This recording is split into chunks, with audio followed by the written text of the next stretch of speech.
اور جنہوں نے زندگی میں قدر کی ان کی قدریں بحال. میرے نبی یمن کی طرف منہ کرتے ہیں, قمیض کے بٹن کھولتے ہیں, لمبے لمبے سانس لیتے ہیں اور کیا فرماتے ہیں, مجھے یمن کی طرف سے یار کی خوشبو آتی ہے. آپ جانتے وہاں کون تھے؟ وہاں حضرت اویس کرنی رضی اللہ تعالیٰ عنہ. یار ساری زندگی حضور سے ملاقات نہیں ہوئی, شرف صحابیت سے ممتاز نہیں ہوئے, لیکن انہوں نے خیر التابعین کا لقب پایا. اعزاز ملا کیسے؟ ماں تھی, آنکھوں سے نابینا تھی, پیچھے کوئی خدمت والا نہیں تھا. یار خدمت روک لیتی ہے. میرے نبی صحابہ سے فرماتے تمہیں جب کبھی اویس ملے نا تو اس سے کہنا کہ میری امت کی مغفرت کی دعا کرنا. جو بیٹے فرما بردار ہوتے ہیں وہ مستجاب الدعوات بنتے ہیں. اچھا ویسے کرنے کو جنت پہ روک لیا جائے گا, حکم ہوگا پیچھے پلٹ کے دیکھو, ہزاروں نہیں لاکھوں لوگ ہوں گے, اختیار دیا جائے گا, اویس انگلی کا اشارہ کرو, اور جس طرف انگلی کا اشارہ ہوگا اور اس اشارے میں تھوڑے لوگ نہیں لاکھوں لوگ ہوں گے, اختیار کیا ہوگا, انہیں اپنے ساتھ جنت میں لے جاؤ. یہ ماں کی خدمت کا صلہ ہے. جنہوں نے قدر کی بھائی ان کی قدریں بحال. بایزید بستامی تصوف کا بہت بڑا نام گزرا ہے. ایک دن والدہ سے کہا اماں جی اگر آپ ناراض نہ ہو تو ایک گزارش ہے, میں اللہ کو راضی کرنا چاہتا ہوں, تو گزارش یہ ہے کہ اپنے حق معاف کر دو. ماں صابرہ تھی. کہا بیٹا جاؤ اپنے مالک کو راضی کر لو. حسینوں کے خواب نہیں دیکھے کہ ماں کو ناراض کیا ہے. والدہ سے اس بات کی رخصت چاہیے کہ اللہ کو راضی کرنا ہے. جنگلوں میں, بیابانوں میں, ویرانوں میں, غاروں کی تنہائیوں میں اس کی یاد میں تڑپے. فرماتے 12 سال بستان کے جنگلوں میں تڑپتا رہا. فرماتے ایک دن میں سفر میں تھا تو سرے راہ گھر آیا, میرا جی چاہا کہ ماں کی قدم بوسی کرتا چلوں. سردیوں کی ٹھٹھرتی راتیں تھی. کہتے میں دستک دینے لگا تو آواز آئی کہ بایزید اگر ماں کو سکھ نہیں نہ دیا تو دکھ بھی نہ دو یار, یہ وقت ان کے آرام کا ہے. آواز ہمسائے نے دی, آواز کسی فرشتے کی تھی, اور نئی دوست یہ آواز اپنے ضمیر کی تھی. اسے احساس نے روک لیا کہ ماں جب بیدار ہوگی قدم چوم کے منزل کی طرف بڑھوں گا. فرماتے تہجد کا وقت ہوا, نادی سے پانی باہر آیا اور میں جان گیا کہ ماں جی نماز تہجد کے لیے بیدار ہوگی. دستک دی, والدہ باہر آئی, مجھے دیکھا, میری حالت کو دیکھا, تن پہ پیرہن پھٹا, داڑھی میں راکھ اٹی, ایڑیاں بھی پھٹی تھی. ماں نے مجھے دیکھا اور کلیجہ پسیج آیا اور یوں ہاتھ اٹھا لیے اور کہا مالک میں نے بایزید کو تیری راہوں میں بھیجا تھا, تو نے ابھی تک اس کو اپنا قرب نہیں عطا کیا. بایزید کہتے واللہ ماں کے یہ ہاتھ اٹھنے کی دیر تھی کہ میری ایک رکی ہوئی منزل جو چلوں اور مراقبوں سے بھی حل نہیں ہو رہی تھی, ماں کے ہاتھ اٹھنے کی دیر تھی کہ میری رکی ہوئی منزل اسی وقت حل ہو گئی.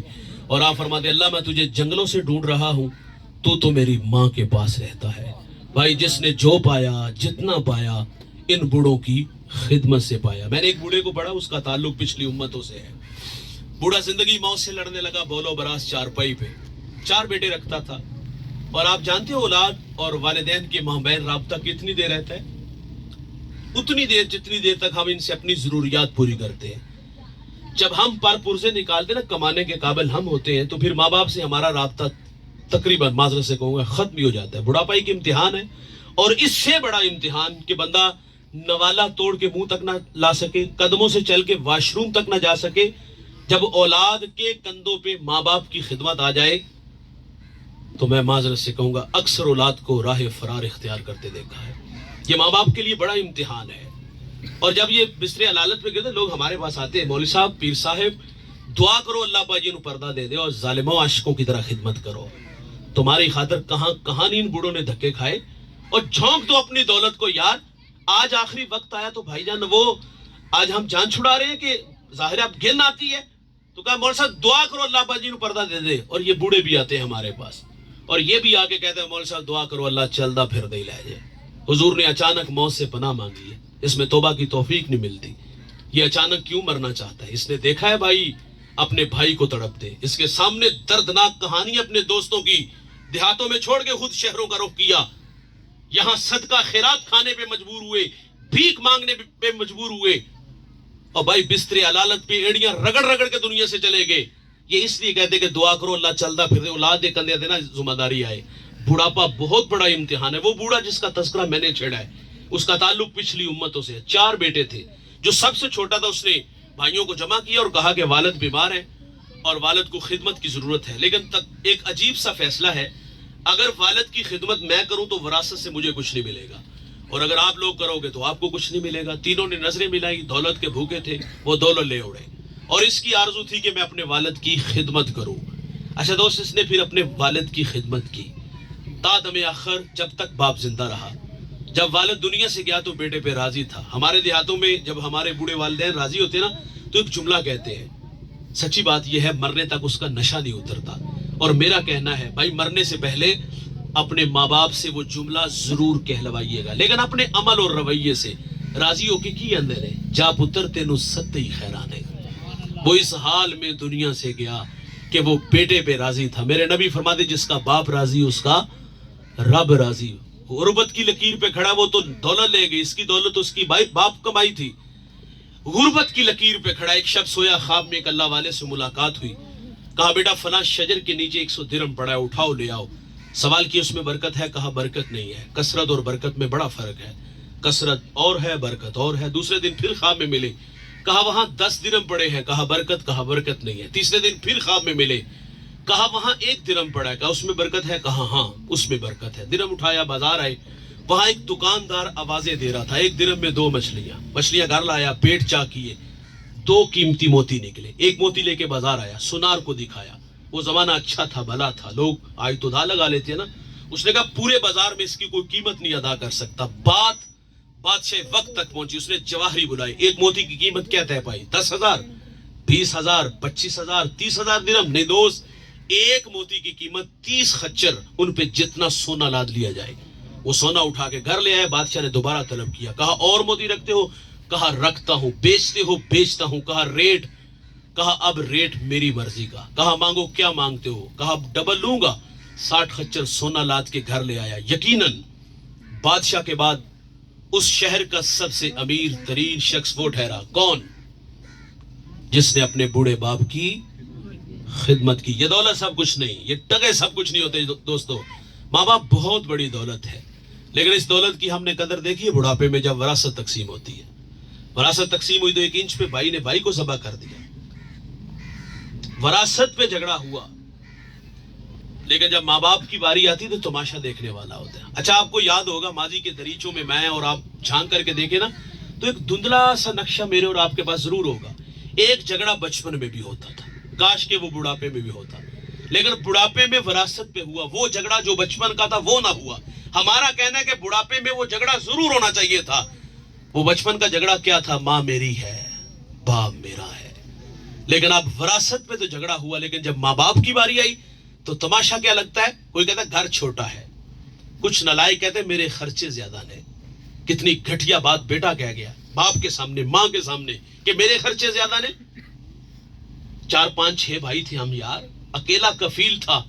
ہماری ماں سے مشورہ تو نہیں کیا کہ 4 کو دارالامان میں چھوڑاتے, 2 کی اچھی کفالت کرتے, اور یار ایک جیسا کھانا, ایک جیسا لباس, یار ہمارے سٹیٹس کا بھی خیال رکھتے رہے. اور آج ان کی باری ہے تو ہم کہتے میرے خرچے زیادہ نے. اور کچھ نالائق ایسے بھی ہے, وہ کہتے یہ بوڑھا کھانستا ہے تو میرے بچوں کی نیند خراب ہوتی ہے. مقافات عمل ہے دوست. آج چارپائی کو برآمدے تک لائے ہونا تو انتظار ضرور کیجئے گا. یہ چارپائی برآمدے میں نہیں ہوگی, باہر گلی میں رکھی جائے گی.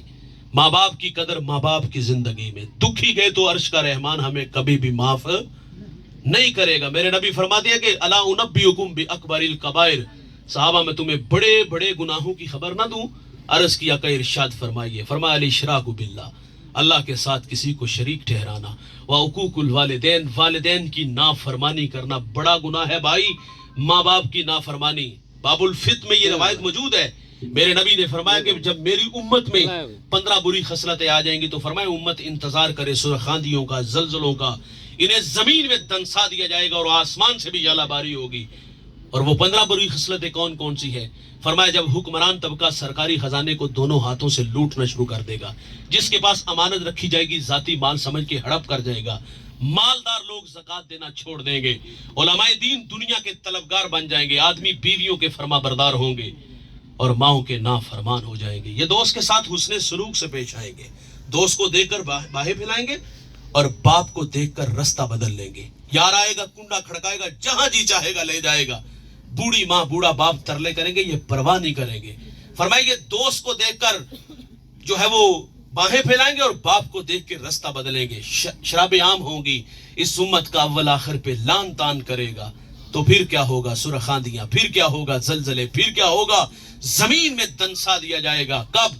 جب ماں باپ اولاد کے رویوں سے دکھی اور نالا ہوں گے پھر رحمت خداوندی اس قوم کے بیٹوں سے ناراض ہو جائے گی. اور یہ ناراضگی کا اظہار فرمایا ہے, کبھی سرخاندیاں, کبھی زلزلے, تو کبھی زمین میں دنسا دیا جائے گا.